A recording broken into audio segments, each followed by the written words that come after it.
Hello बच्चों। तो आज हम कक्षा 12 की बायोलॉजी का अध्याय 2 उसके आगे पढ़ेंगे। अध्याय 2 में सबसे पहले हमने नर जनन तंत्र के बारे में देखा था। नर जनन तंत्र में हमने मानव के वृषण की आंतरिक संरचना या हिस्टोलॉजी ऑफ टेस्टिस पढ़ ली थी। इसके अब आगे हमें देखना है अगला पार्ट कौन सा, एक्सेसरी डक्ट या सहायक नलिकाएं। मानव के नर जनन तंत्र में जो सहायक नलिकाएं होती हैं ये 4 प्रकार की होती हैं या 4 संरचना मिलके सहायक नलिका बनाते हैं। एक होता है रेटिटाइटिस, दूसरा होता है वासा एफ्रेंसिया, तीसरा होता है एपिडिडाइमस, चौथा होता है वासा डिफरेंसिया। तो आइए देखते हैं मानव जनन तंत्र में वृषण की संरचना में कौन कौन सी नलिकाएं होती हैं। ये सबसे पहले हमने स्क्रोटम सेक्स की संरचना देखी जिसे हम वृषण कोश कहते हैं। इस वृषण कोश के अंदर इस वृषण कोश के अंदर देखें तो एक अंडाकार संरचना होती है जिसे हम वृषण या टेस्टिस कहते हैं। ध्यान देना बच्चों, ये वृषण और वृषण कोश इन दोनों के बीच में एक स्पेशल टाइप की संरचना होती है जिसे हम गुबर्नाकुलम कहते हैं।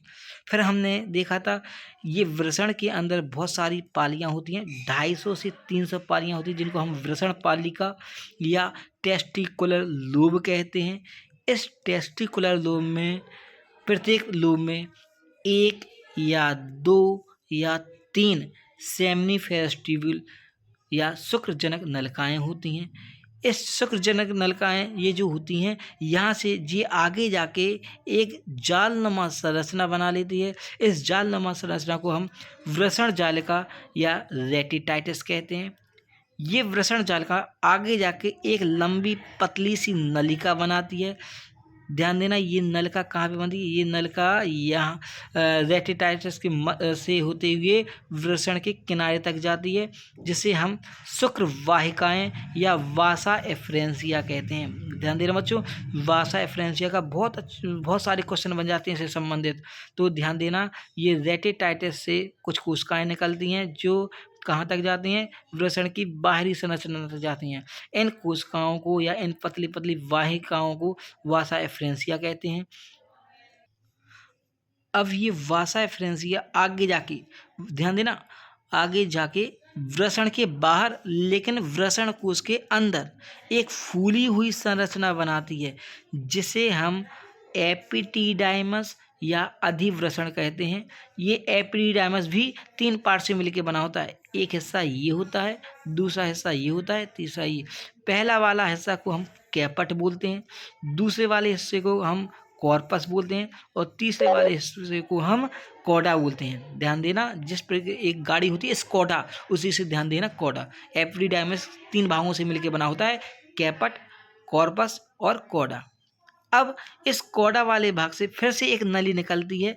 इस नली को हम वासा डिफरेंसिया या शुक्रवाहक कहते हैं। क्या कहते हैं, शुक्रवाहक। शुक्रवाहक में 2 शब्द हैं, शुक्र और वाहक। शुक्र मतलब कि एक प्रकार से स्पर्म, और वाहक माने ले जाने वाला, मतलब ये वो नली होती है जो शुक्राणुओं को ले जाने का कार्य करती है। ये शुक्राणुओं को मूत्राशय से होती है, कहाँ पे, यूरेथ्रा में ले जाएगी। कहाँ पे ले जाएगी, यूरेथ्रा में लेके जाएगी।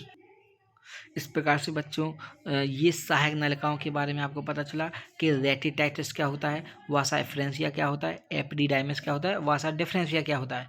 एक बार फिर से देखें, रेटिटाइटिस सेमिनिफेरस ट्यूब्यूल या शुक्रजनक नलिकाएं आगे जाके एक जालनुमा संरचना बनाती हैं। इन जालनुमा संरचना को हम रेटिटाइटिस कहते हैं। रेटिटाइटिस आगे जाके एक पतली सी लंबी नली निकालती है जो वृषण के किनारे तक जाती है जिसे हम शुक्रवाहिका या वासा एफ्रेंसिया कहते हैं। वासा एफ्रेंसिया आगे जाके एक फूली हुई संरचना बनाती है जो वृषण के बाहर लेकिन वृषण कोश के अंदर होती है, जैसे हम एपिडिडाइमस कहते हैं। एपिडिडाइमस 3 भागों से मिलकर बना होता है। इसके अलावा एपिडिडाइमस का एक और महत्वपूर्ण कार्य है, कौन सा, store of sperm in some time, अर्थात एपिडिडाइमस के अंदर शुक्राणुओं को कुछ समय के लिए स्टोर किया जाता है। ध्यान देना, क्वेश्चन यहाँ से बन सकता है कि एपिडिडाइमस का काम क्या होता है, तो हम सीधा से बताएंगे स्पर्म को कुछ समय के लिए स्टोर करना। या दूसरा क्वेश्चन ये बन सकता है कि स्पर्म कहाँ पे स्टोर होते हैं, तो एपिडिडाइमस के अंदर स्पर्म को स्टोर किया जाता है। अब इसके बाद एपिडिडाइमस के बाद अगला पॉइंट आता है वासा डिफरेंस या वासा डिफरेंशिया, जिसे हम शुक्रवाह कहते हैं, हमने बता दिया। शुक्रवाहक में दो शब्द हैं, शुक्र और वाहक। शुक्र अर्थात शुक्राणु या स्पर्म, और वाहक माने ले जाना, अर्थात ये वो नली है जो शुक्राणुओं को यूरेथ्रा तक ले जाती है। आशा करते हैं ये डायग्राम आपको बहुत अच्छे से समझ में आया होगा। अब एक पॉइंट बनता है, सर्टोली कोशिकाओं के कार्य क्या हैं।